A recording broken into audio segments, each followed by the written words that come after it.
This is Kathy Biehl of EmpowermentUnlimited.net with Astro-Insight for November 2020. November brings movement and progress.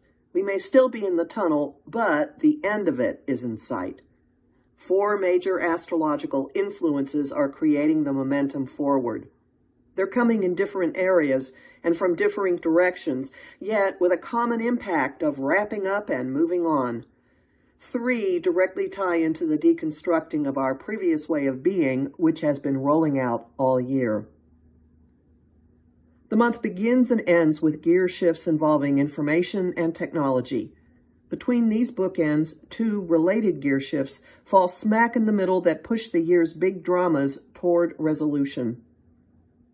Although tension and uncertainty are still in the air, the path is more clear, our steps increasingly confident and steady. Confusion, delusion, and deception are beginning to lose their hold. Life feels less like a looking-glass world. So what if more work remains to be done? So what if normal doesn't really describe anything? So what if you're not entirely happy with your circumstances? Welcome the sensation of movement and signs of progress, even the tiny ones. They are stepping stones to the next phase of being. Unstopping the communication flow, Mercury direct. From the outset, November directs focus to what goes in and out of our mouths and minds and returns attention to that at month's end. It starts with forced, constrained, or challenging communication and ends with opportunities for constructive ones. Neither influence is fleeting. Both afford lots of time for sitting in the energy. As the month begins, whatever is on our minds and in conversations has been with us for a while, and we're long since past the point of playing nice. Verbal minefields are everywhere, especially with issues of authority, maturity, accountability, playing by the rules, and politics, which is the eventual destination of every discussion, intentionally or not. Confrontations from late September are resurfacing for another go. They might hit a wall and hang in the air, and then rev up for one more round, and then finally get answers, results, action. All of this occurs with the sensation of being suspended in time that comes from Mercury changing direction. The ruler of gab, gadgets, and getting around has been retrograde since October 13th and stations direct on November 3rd during Election Day in the U.S. This may cause delays. It may cause uncertainty. Mercury's journey immediately after favors their clearing up more quickly than might be feared. Mercury is at the end of Libra and stirring up all the Capricorn foundation and institutional restructuring issues. He is returning to arguments and demands from around September 23rd, when he first squared Saturn, the ruler of all those issues and planet of adulting. He squares Saturn again on November 1st, in the final days of his retrograde, adding force to the investigative properties inherent in a Mercury retrograde. After the cosmic messenger turns direct, he squares karmic taskmaster Saturn yet again on November 6th. This 1-2-3 punch has the power to dislodge critical information as well as change minds and thinking. No is not definitive until the last square. If you have lingering questions about anything you've been researching during the retrograde or about snafus that arose during it, use these back-to-back squares to push for clarification or answers. As Mercury moves away from his direct station and conflict with Saturn, expect the information flow to shed some of the confusing, misleading, and bewildering streaks it's had of late. Another factor in this, the Jupiter-Neptune sextile is noticeably waning too, which has defined the year and left a door open to misinformation and magical thinking. There will be less rehashing of the past and old business and more orientation toward the future, especially when Mercury opposes radical change agent and awakener Uranus November 17. Information and perspectives that surface then offer a different look at developments from early October, when the pair faced off on the 7th. Forward, finally, Mars direct. The month's second big gear shift also encourages letting old business be and moving ahead. Mars, the planet that rules how we push ourselves forward, stations direct on November 13th at 15 degrees Aries, ending a 2-month retrograde. The change in energy level is palpable, immediate, and exciting. We are no longer running in place.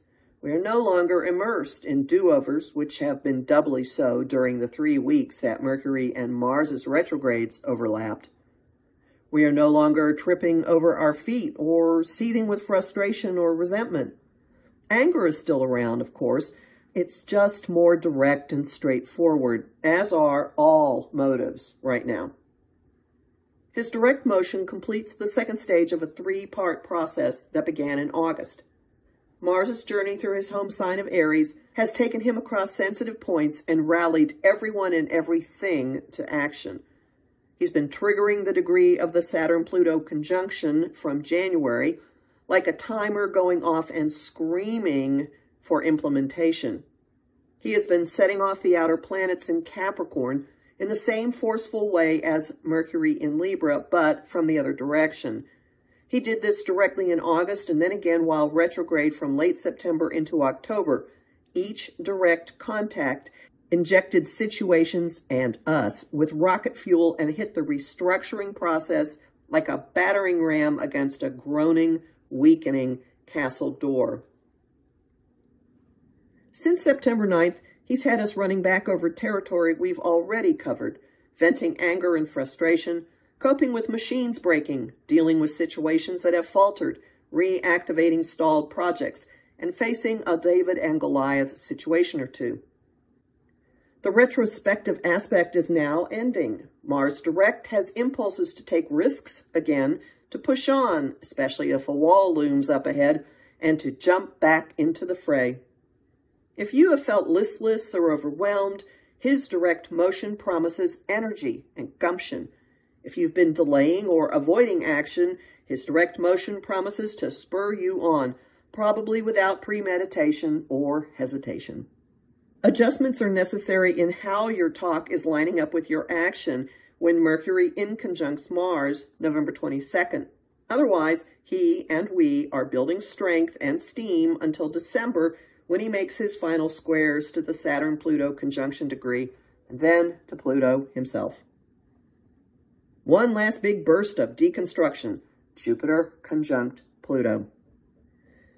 Our mojo comes back online in time for one last surge in the restructuring of foundations that's been rocking the year.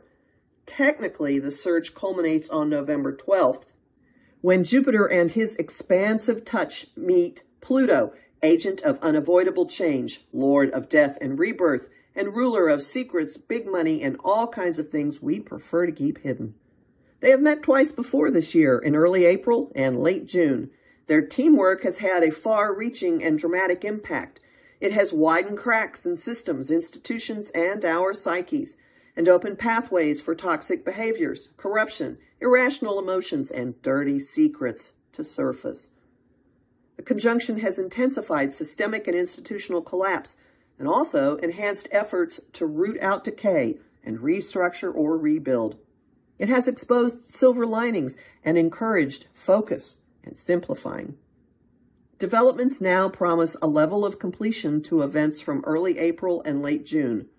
The first pass had a streak of bringing matters to consciousness when people were in the early days of pandemic shutdowns. The second conjunction had us thinking about what to do with the revelations and cracks and collapses. Now, at the third conjunction, it's time to move ahead and implement responses. With Mars poised to station direct, pent-up energy will be propelling everything forward and sending incentive, drive, and daring-do off the charts. Keep your priorities in mind. Keep your gaze on your own projects and vision for the future. Push on accordingly and ride the sensation of getting somewhere, finally. Be open to doorways for these efforts under the Scorpio new moon of November 14th or 15th. Some may be hidden or previously hidden or require slipping through surreptitiously. They come from the opportunity aspect from the moon to the outer planets in Capricorn that are reworking our way of being. Capitalizing on opportunity does not come easily, though. Desires, compulsions, and attitudes about money are in play, huge, irrationally, and insistently. With love goddess Venus squaring both bigger is better Jupiter and the moon's ruler Pluto, the skies are whipping up the appeal of indulgence while forcing choices and removing some objects of desire from our reach. It's a frustrating paradox. It sets us on a collision course with walls and negatives and demands to commit and act responsibly or pay a cost when Venus squares Saturn on November 19th. Her entry into Scorpio on the 21st aids settling into what matters most, under a cloak of amiability and optimism from the Sun's entry into Sagittarius that same day. Sifting through our minds, the Gemini lunar eclipse. The fourth major gear shift happens on the last day of the month and ties directly back to the first. It builds all month, and as it crests to a head, you may realize it's been a force for even longer. November's last big event is the Gemini full moon on the 30th. It is a lunar eclipse, which colors the usual drama of a full moon with revelations, departures, and major chapter closings. Events will demonstrate the logical and highly illogical extremes of our beliefs and disavow us of many. This is the second in the current Gemini-Sagittarius cycle, which began with the Sagittarius full moon on June 5th and continues through next year. This polarity has us revisiting and resetting matters relating to ideas and what we do with them. On one end, what we think about, the words we use, our information sources, including learning and social media, and how we communicate. On the other end, the systems of thought and belief we build from those ideas, higher education, the legal system, publishing, the media, our life philosophy, and how we relate to people, places, and cultures foreign to us. Although Gemini is an air sign and in theory intellectual, this eclipse is spotlighting how these Gemini-Sagittarius matters stir and intrinsically grab our emotions. Thanks to politics, a decidedly Sagittarius topic, and a 24/7 news cycle, also Sag, our relation to these matters is more extreme and personal since the last occurrence of these eclipses, which took place from late summer 2002 to late summer 2004. Our experience of reality has been morphing all year. What we think and believe about life is now catching up.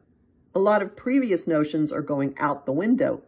Each of us has seen a side of ourselves and of our fellow man that had not previously grabbed our attention. Certain topics are on the chopping block, as are certain information sources, certain so-called social media friends, and some in real life friends. Choose wisely, choose responsibly, and you will find calm and confidence. A sextile from the Gemini moon's ruler, Mercury, to Saturn offers stability and grounding. Dump the mental clutter and watch your efforts proceed. I'm Kathy Biehl, a professional astrologer with more than 30 years experience. Visit my site, empowermentunlimited.net, to listen to my weekly podcasts, sign up for my mailing list, and book a session with me. I have lively conversations on Facebook at Empowerment Unlimited and the group The Astro-Insight Lounge. Lots of bonus content at patreon.com/Kathy Biehl, and I'm really grateful to the people who are supporting my work there. I post on Instagram at KA Biehl and on YouTube at The Professional Aquarian Channel.